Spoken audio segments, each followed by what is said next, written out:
Hello everybody, my name is Ethan and today, or tonight, welcome to the final installment of Marvel Rival Stereotypes, Part 3, The Supports, or Strategists, as people call it now.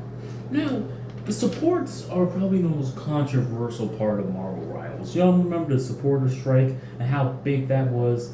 It was just a combination of everyone getting mad and trying to kill a game before the year was ending. Assholes. Who cares? Let's just get into these stereotypes and wrap this series up because I want to give you guys keep going content because I love you. Now, I use the same paper for my duelists, so, let's start off with Adam Warlock. Adam Warlock is a very defined figure. One, he may be a DPS player filling the role of support. One, he is an actual good support player but wants to do damage on the sidelines, but doesn't actually hit anything he can't aim. And two, I thought someone was coming in there. I live in Miami, bro. I have to stay nice and tight. Oh, God. But yeah, one, he's that. Two, he's that. But three, he is either a guy that doesn't want to play support, but does it because everyone is yelling at him and at the chat. So there's never a common amount with Adam Warlock players, but they all have one thing in common. They're gonna immediately pop their support alt at the best and worst time possible. Actually, the best time, but the worst place to put it. Like they put it in the end of the game, but in front of the card, where everybody is, and Iron Man just got his ult. It's just stupid, bro. But yeah. That's Adam. Now Loki. Loki isn't... I'd say it's not a very interesting case.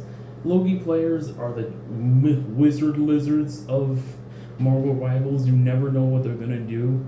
They're clones. Like, you never know you're gonna kill a Loki or not, stuff like that.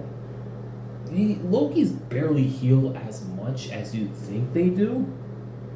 But they have one thing that you just absolutely love them. That damn totem. The totems are one of the best abilities in this game. Argue with me because you know I'm right. But yeah, Loki players are smart with them though. It depends. If it's new, then they're just gonna pop it when a Black Panther is antagonizing. But if they're smart, they're gonna pop that totem as soon as an Iron Man ult comes in. That is good. Or a Magneto ult. But yeah, never get in the way of Loki. Now, the most interesting healer we have is Jeff the damn land shark. Jeff, we come a long way. I remember first meme of this game was whole curve stopping Jeff, and head was so freaking big. Like, Jeff's presence in this game is so big. I remember back then, nobody knows how to counter that ult. Nobody knew. But then people started playing the game and realizing that so much things can counter that ult. Punisher's turn, Mr. Fantastic shift, freaking shields. So many ways you can counter that ult. But people were still, being antagonized of it because DPS Jeff can do more damage than an Iron Fist. So they nerfed him to the ground. I still remember so much people hating Nerf Jeff back in the day, saying he can't do damage anymore. He's a freaking auto healer. But we time travel all the way back here, and his ult has healing now.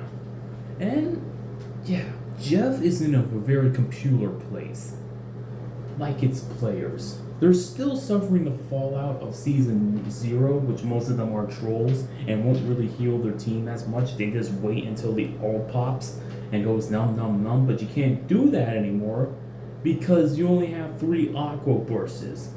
Your primary is just the healing beam.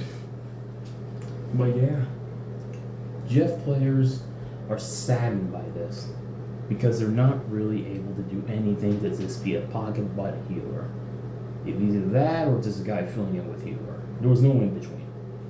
But yeah, that's Jeff, the original troll, but didn't last as long. Now on to Luna Snow. Lunas are, well, the decent healer mains. They keep their nice team good and stuff like that. But there is one thing you will never underestimate them. Never underestimate a Luna Stone's aim. Their aim is godly. Better than a Black Widow and an Adam Warlocks. They can nail you across the map with a snow freeze just out of nowhere. And you have no idea how. And just when you thought a Luna was dead, just when you thought, I'm ready to put on a show, and then a dance party ensues for a good 15 or 8 seconds. Luna mains know this and capitalize it. So you better watch out for them because they are the rage baiters of the healing factor. Oh boy. Now on to Mantis. Mantis, in my opinion, is like Adam Warlock, but way more healing. You really do see these guys do a little bit more of everything because she can kind of do everything, damage, move, healing, and a little bit of damage herself. But most of the time, you just see Mantis mains unironically trying to go for the entire team, but they know damn well they can't do anything, and they don't heal at all. They just stand in the back line. Actually, no, they don't stand in the back line. They just go in the front line and try to kill everybody, but getting absolutely wrecked by the Hulk that is just going 20-1. It is insane. So, if you have a Mantis on your stream, tread lightly and tell them to heal or else they're kicking them out. But yeah. Now for Invisiwoman, the soccer moms of the team. It's weird because this kind of started the healer strike thing. For one, it's amazing to have an Invisiwoman that knows what he's doing and stuff like that. But you do kind of know that the one playing it is basically a 20-year-old or 30-year-old woman that likes books, TikToks, OCs, and other stuff. And this is the only role she actually knows how to play correctly. Not stereotyping, but it's always into that. But yeah, it's always that pretty myself. But it's so nice to have an Invisiwoman that knows what she's doing. And 100%, she's gonna get a random kill out of nowhere and ask how she even got it.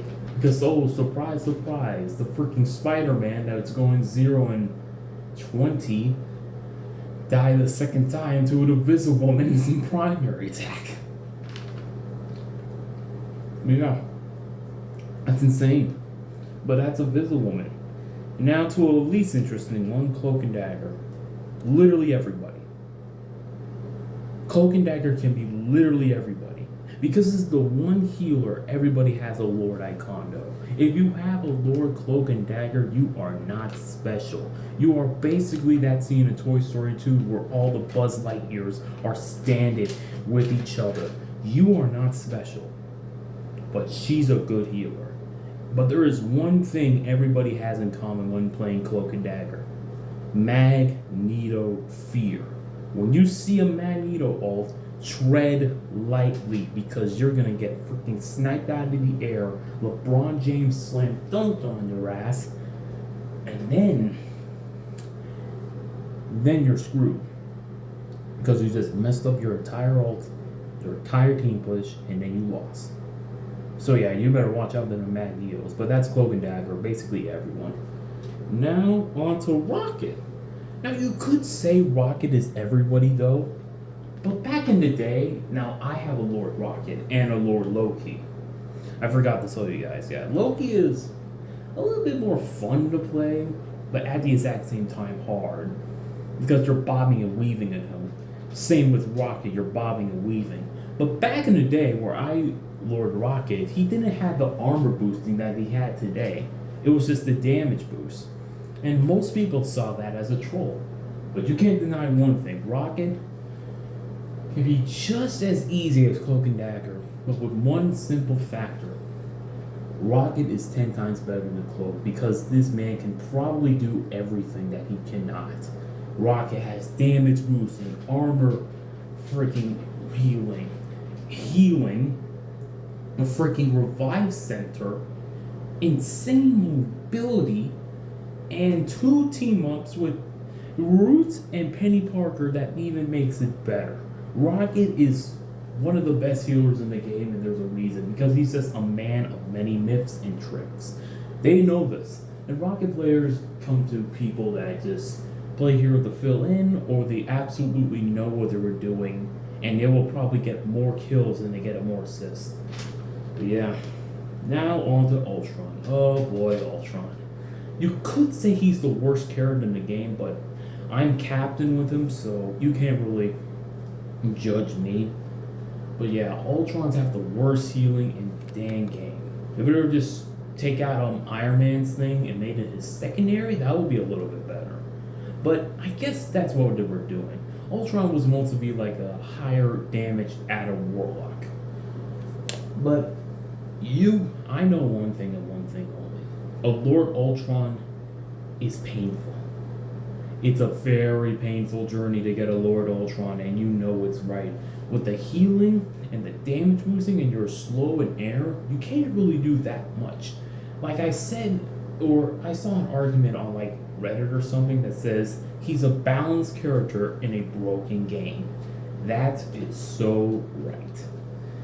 But yeah, I feel bad for Ultron mains because they have to settle with all the criticism. And now on to the newest character in the game, the Raging Cajun, Gambit.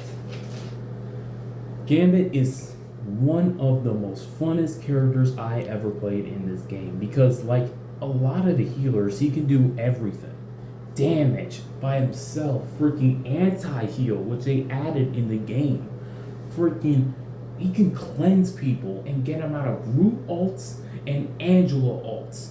That is powerful. And also that,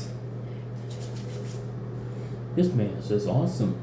Gambit's one of the most popular X-Men of all time because the swag off this guy is incredible.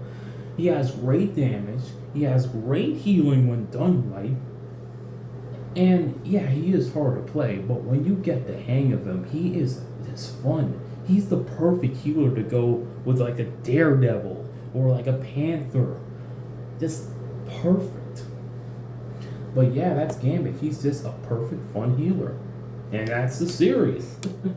I had so much fun making this series for you guys. It's nice talking about a game I actually like. I don't know what review I'm going to do next, but I'll figure something out for you guys. But in the meantime, I'm the Mayhem, and cut the camera.